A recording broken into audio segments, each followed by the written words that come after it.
Hello and welcome to the Reuters 2009 Fund Summit in Luxembourg. I'm Ruben Ramirez. Joining us today is Avinash Persad, Chairman of Intelligence Capital. Avinash, thank you so much for joining us. Thank you. The UN Commission of Experts on Financial Reform, of which you are a member, is set to release a set of recommendations this coming Monday. Can you talk a little bit about what those recommendations are likely to include? One of our main recommendations is that now is the moment to think seriously about a new global reserve currency, a shared reserve currency. The Americans complain bitterly about their status of being having the world's reserve currency, that when the rest of the world wants to save, they're forced to have a deficit. I think they complain a little bit too much about that, but if they're worried about that, the rest of the world aren't very happy about the dollar being the world's reserve currency either. So now's the moment to think about new arrangements where we could have a shared global reserve currency. And so what are the implications of that? I think the principal problem that this solves is a global imbalance problem.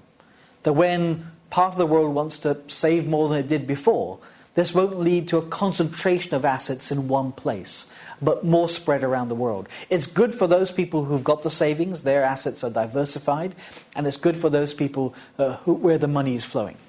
Given the current economic environment, the Madoff scandal that we've seen, the investors' lack of confidence in the system, what sort of changes are we likely to see in the regulatory environment?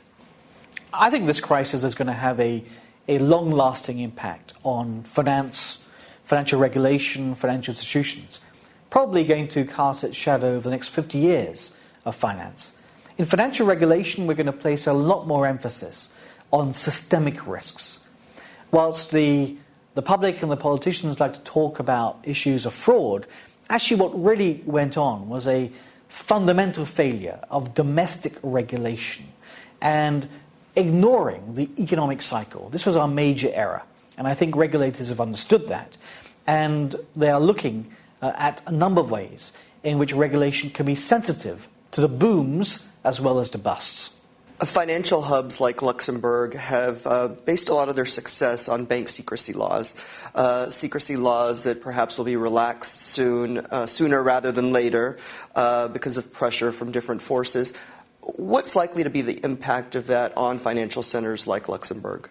I think there is going to be a lot of emphasis on bank secrecy, and bank secrecy rules are going to be dismantled around the world. There is a lot of emphasis too on tax competition outside the major economies. I think that's going to be harder to stick because the major economies are big users of tax competition themselves. Thank you so much, Avinash. Thank you. We've been speaking with Avinash Persad, Chairman of Intelligence Capital. At the Reuters 2009 Fund Summit in Luxembourg, I'm Ruben Ramirez. Thanks for joining us.